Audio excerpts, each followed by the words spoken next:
Welcome back, everyone. We are here again on YouTube and LinkedIn with another exciting episode of the Top Innovator Series. This is where we dive into game-changing leadership ideas, and of course, we hear from the brilliant minds behind them. My name is Josef Martens, and I'm thrilled to introduce our guest today. With us today is Dr. Mark Bojeun. Mark is the CIO of the Seward County Community College. Before that, he held tech leadership roles for other organizations. And Mark is also a keynote speaker and the author of the book Awakening Leadership. And today, we're thrilled to have him with us. Mark, it's a pleasure to have you in the conversation here. Thank you, Joseph. Pleasure to be here. Mark, the topic is leadership, and you're clearly successful in your career, in your journey. When you reflect on your journey, what do you think are the reasons for your success? What are the ingredients that got you to where you are today? I think at the end of the day, it is evolutionary. We look at emotional intelligence different from IQ in that it matures over time. We become more and more self-aware. I was lucky enough back very early in my career to build a high-performing team, one that I'd love to take credit for, but I think it was really the team that built it. But we had 5 years of 0% attrition, and the team grew from 3 to 65. And thought that was fantastic. But once I left, what was more impressive was that once I had left, the team stayed together for another 3 years with 0% attrition. And that really showed how we got to high-performing teams. And once you've had the ability to be in, to participate in, to lead a high-performing team, there's nothing else you want to do. It is so rewarding. It's like working with friends and family where responsibility is, is shared, and there is healthy communication, healthy interaction in everything you do. It's the best work environment possible.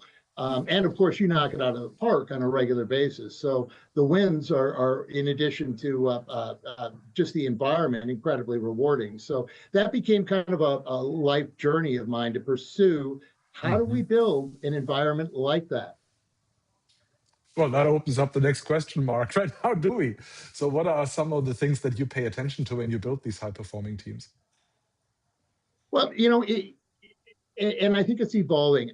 Initially, I would tell you that we focus on the health of an organization. We focus on communication. We focus on ensuring it's a safe space where we're empowering every voice. So that the one person who says the least is probably the one person you need to hear from the most.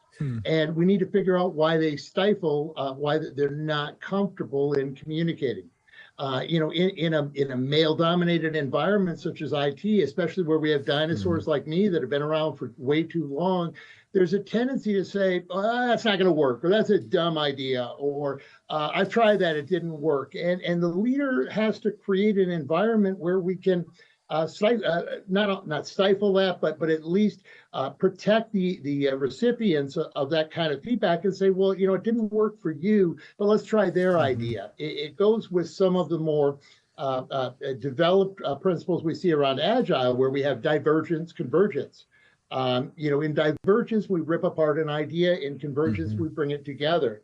So, I use mottos in my day-to-day. One of my favorite mottos is, we talk tech, not personality. We check our egos and titles at the door, and we rip apart ideas to create better ones, to create newer ones, and building a space where that's safe is critical. It's about empowering everyone to participate. Because when you actually have a high-performing team and you can take apart ideas and put them together into new forms, you come out with things that had not even been conceived before. It's about empowering all voices to point all of the concerns out. Does that make sense? Yeah, absolutely. And in a high-performing team, the team realizes that it's in their interest, that it's not about winning as an individual, but rather really put the team at the forefront.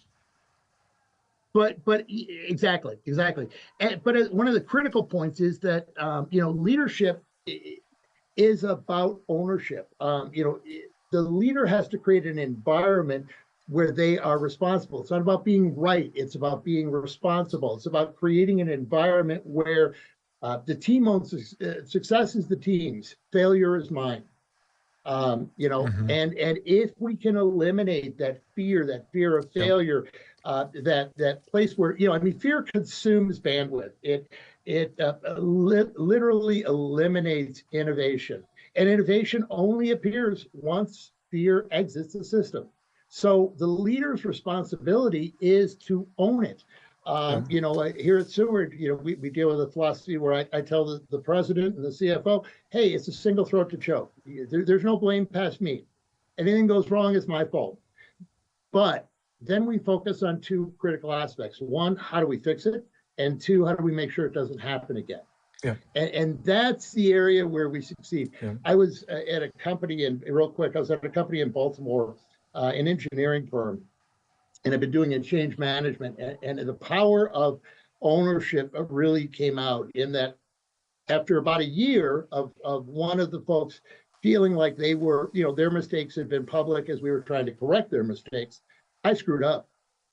And I had to talk to the board, and I called a meeting, and I walked in and said, hey, I screwed up. Now, how do we fix it, and how do we make sure it doesn't happen again? And Bill sat in the side of the room. He goes, but you screwed up. And I said, yeah, we covered that, Bill. Now we're moving on to the next point. And I realized in that moment how we sucked the air out of that. There was nobody spent any time blaming because I owned it.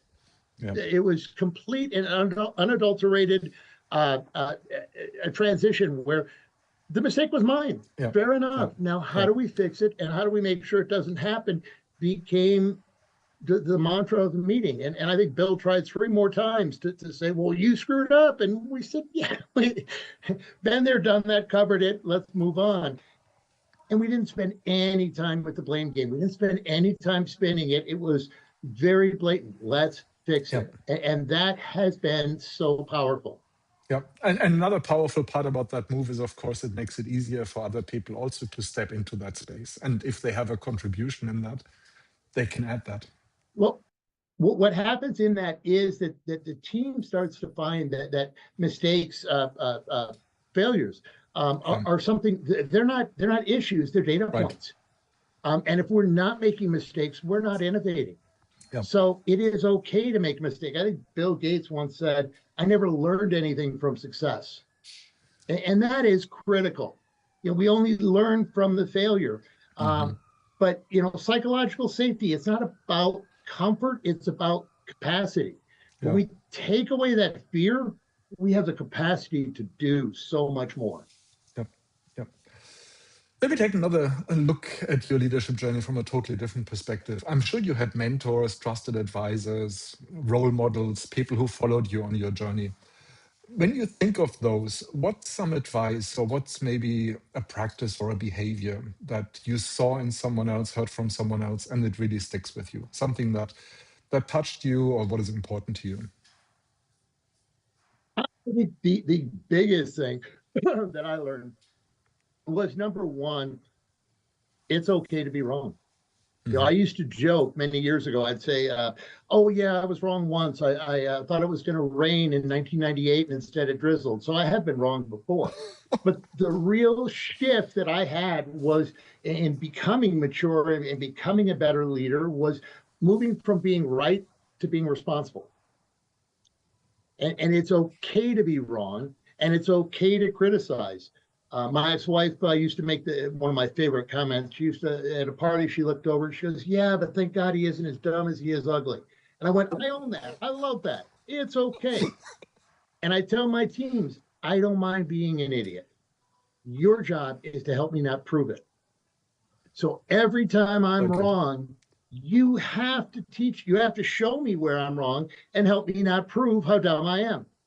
And when we can do that, you know, if you can criticize me, then you can criticize any team member.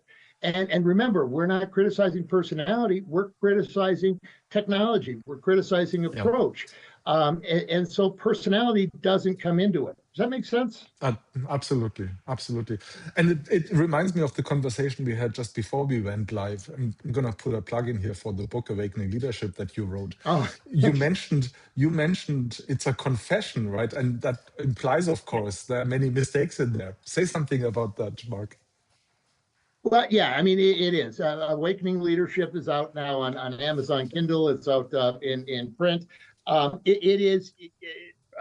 I realized a friend of mine pointed out that it was basically a confession on what an idiot and jerk I used to be, and it is. It was not written that way. It was not written Mm-hmm. intentionally that way, but it is all about growing as an individual, spending time being mindful, spending time with emotional intelligence, recognizing the impact I have on the world around me, and recognizing that Yeah. based on that impact, that's what drives teams.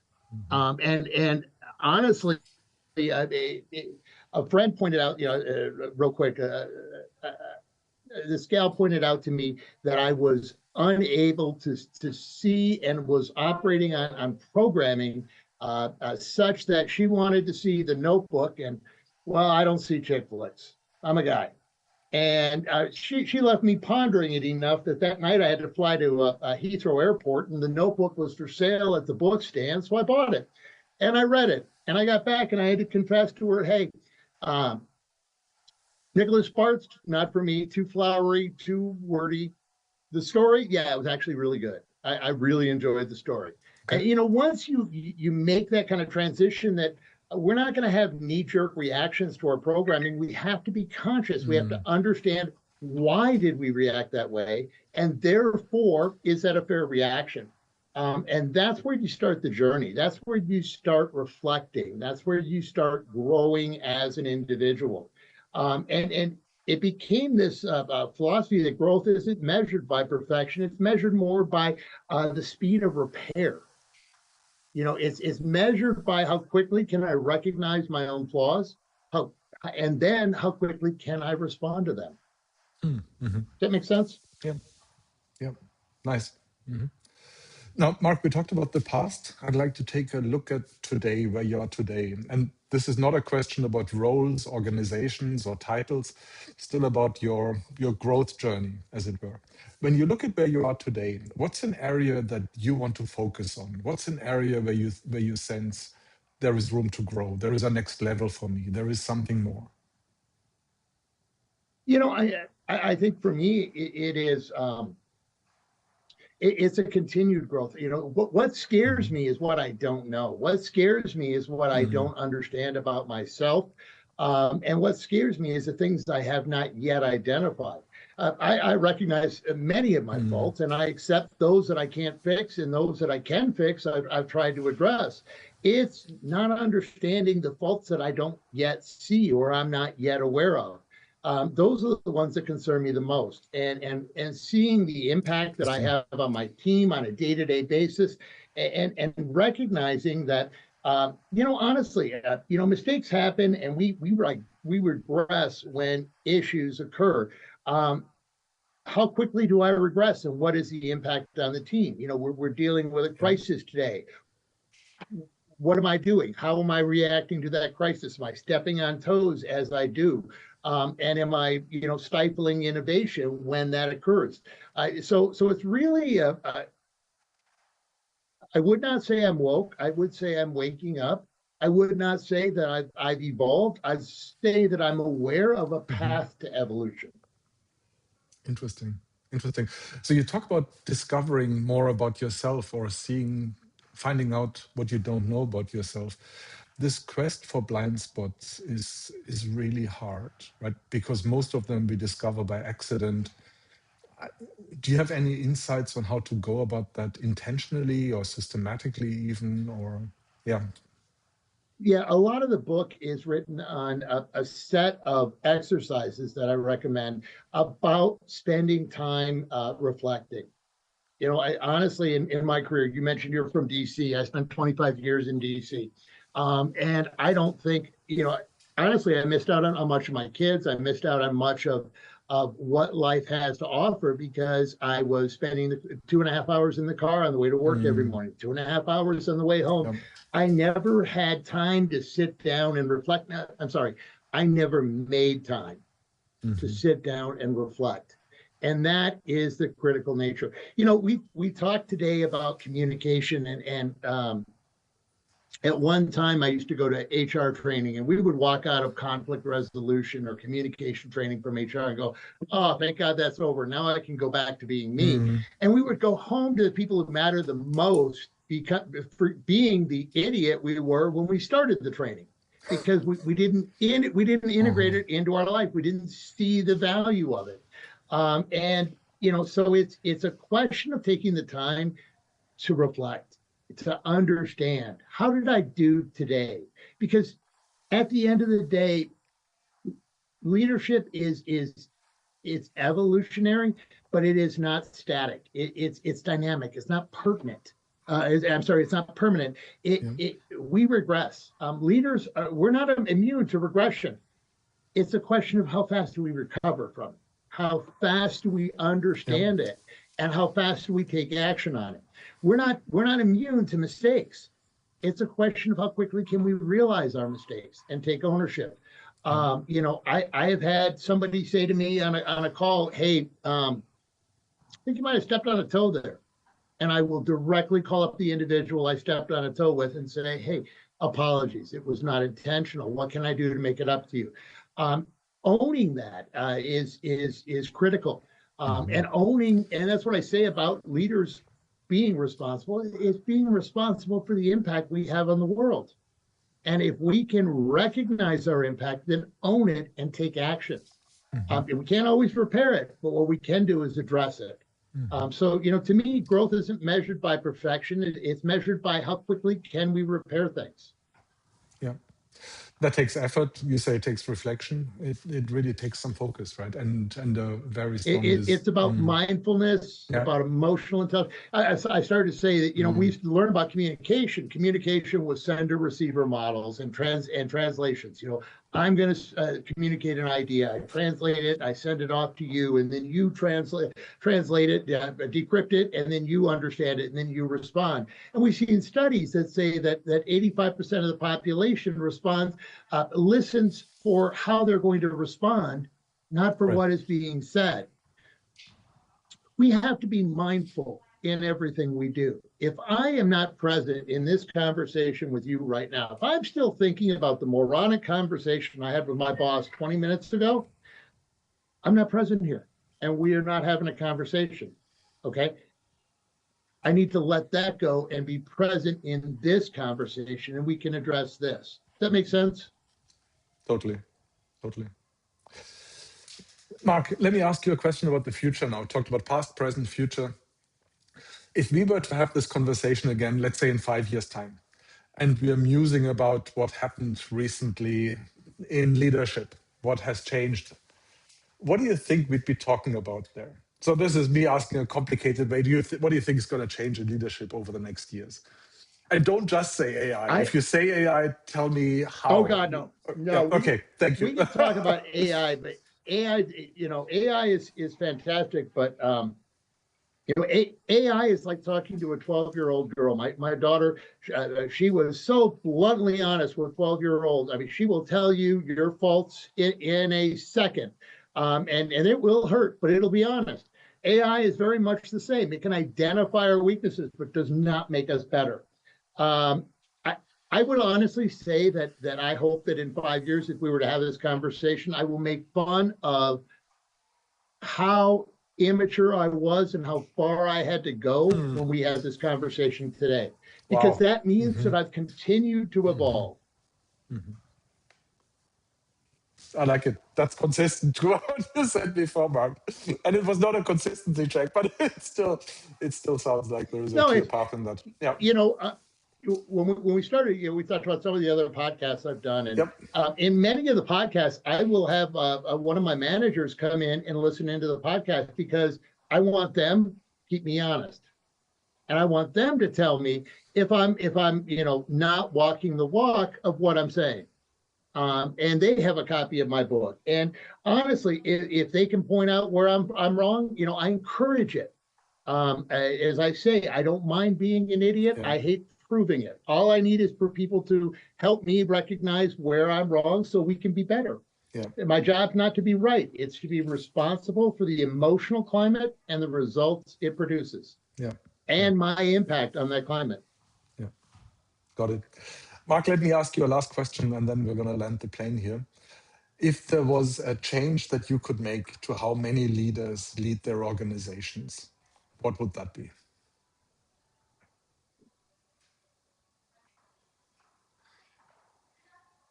I would love it if we had a way, or if leaders had a constant mirror that they could look into that would show them exactly how they are seen on a daily basis. Because if you could see how you are being seen by the world, I think you will be shocked.